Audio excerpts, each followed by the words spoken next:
narco traffickers in Cuba? I think some of my colleagues may have more to say on the narco-trafficking issue. Mr. Whitaker? Yes. As Ambassador Benjamin noted, there is evidence in the past of ELN and FARC members having been present in Cuba. There are continuing allegations of Cuban government involvement in narco-trafficking, but nothing that we've been able to act upon. Again, as Ambassador Benjamin noted, much of this is in law enforcement channels. I would note that we have tried to reach out to the Cuban government, and we have a Coast Guard attaché who tries to work with the Cuban government in order to identify and interdict. Before my last few seconds, just let me say that in my next round, I want to follow up on this because it seems as though we're placing sanctions on Venezuela, which is not on the terrorist list, but more recently we're lifting sanctions on Cuba, and I'll get into that in the next round, which is on the terrorist list, and in fact is harboring a cop killer from this country. So I'll go into that in the next round. Thank you, Mr. Chairman. Thank you. I will now recognize the gentleman from Florida, Mr. Deutsch, for 5 minutes. Thank you, Mr. Chairman. And I apologize, I was a little late getting back, so let me ask if you've addressed this. Yesterday, have you spoken about the Venezuelan airline Conviasa at this point? So my question is as follows. The U.S. announced that it's going to sanction Iran Air for its role in shipping sensitive technology and weapons. Conviasa routinely flies Caracas to Tehran.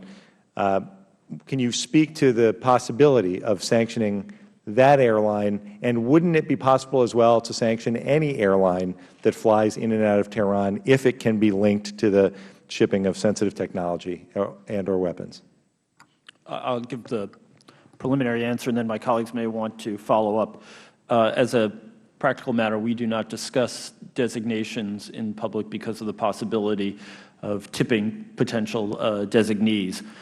Regarding the hypothetical of whether others who are involved in supporting Iranian efforts to advance their nuclear program, it is certainly within the scope of the legislation to do that, and we would certainly look hard at doing that. But again, I'll let those who deal with sanctions and the Venezuelan case specifically answer. And before they do, Mr. Measure, my point here is I would very much like to tip off, that's the point, it's the purpose of the question. I would like to tip off any airline that is engaged in transporting this sort of sensitive technology and or weapons into or out of Tehran, that they would be subject to these sanctions. That's what I'm trying to confirm. I think that is a well-known fact, that the airlines and other businesses in support of that effort can be sanctioned. Then let me just move on to the sanctions regime. Mr. Dallaire, your office commences and conducts all of the investigations of the companies that may be subject to sanctions?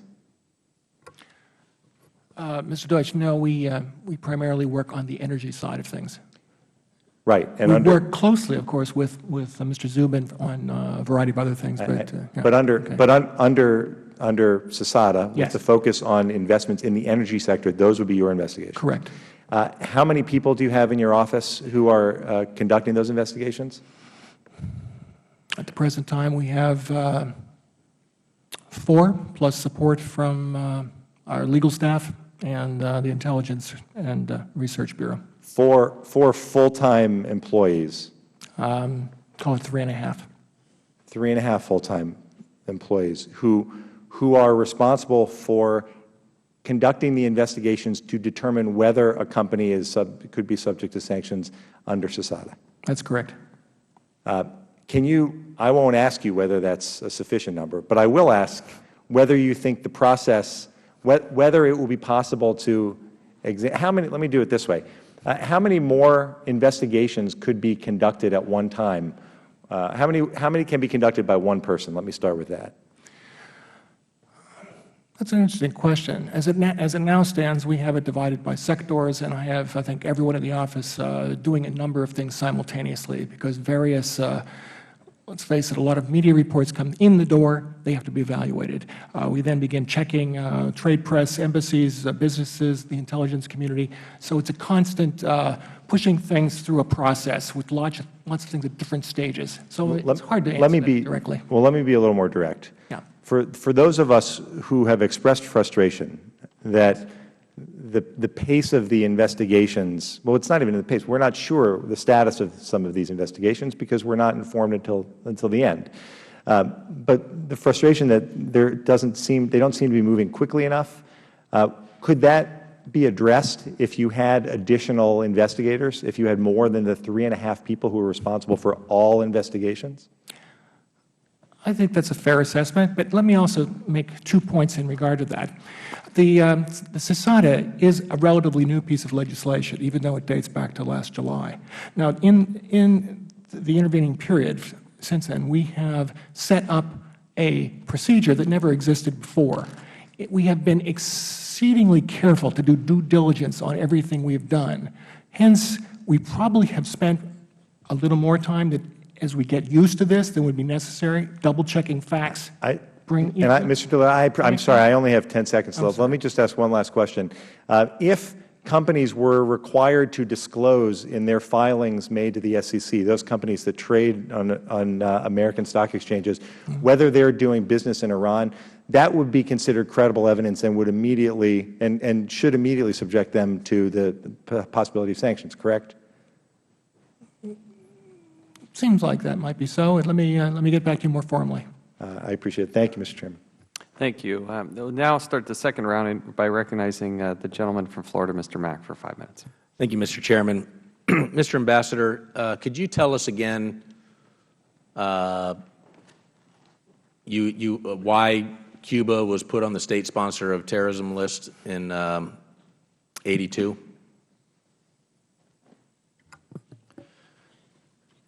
Cuba was put on the state sponsorship list for supporting foreign terrorist organizations engaged in activities primarily in this hemisphere, but again, for repeated acts of support of international terror. Okay. And then in answering questions from my colleague, Mr. Rivera, you outlined some of those terrorist activities. Can you tell me what the difference is between Cuba and Venezuela? I think it's important to underscore that the process of putting a state on the list and the process of taking another state off the list are two very different things. We have a very high bar for taking countries off the list. We want to make sure that when we put countries on the list that we're not setting such a low threshold that we will both create side effects that will undermine our efforts and our broader national security interests. As a result, the one Secretary of State after another has looked very carefully at a number of different countries over the years for possible listing. Yeah, but what I want to, you gave us a definition of why Cuba was put on the state sponsor of terrorism list, which is exactly what Chavez is doing in Venezuela. So why is it that we have Cuba as a state sponsor of terror and not Venezuela? And it goes to this point, the inconsistencies that I think another member brought up. On one hand, we have restricted visas to people in Honduras who have fought for and defended their constitution, the rule of law, their freedom, and their country. On the other hand, there are people in Venezuela who are not restricted, and they are supporting terrorist organizations.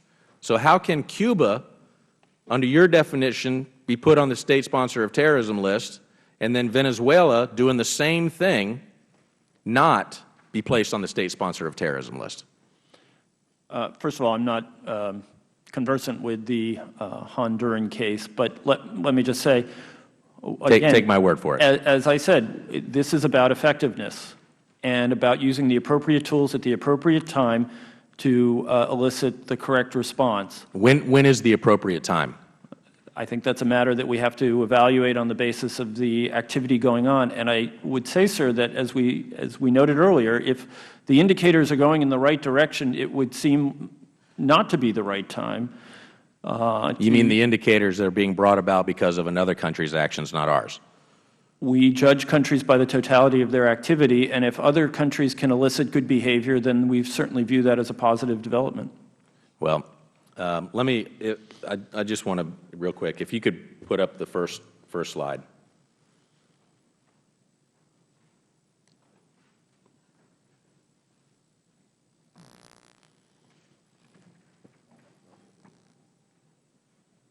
Technical difficulties.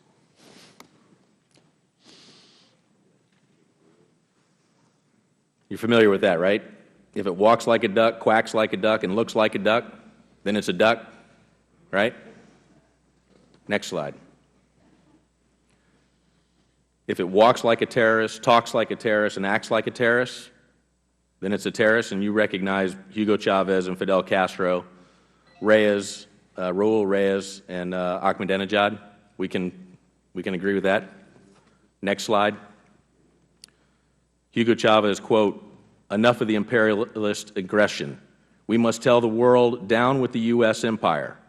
We have to bury imperialism this century." Isn't Hugo Chavez a sponsor of terror?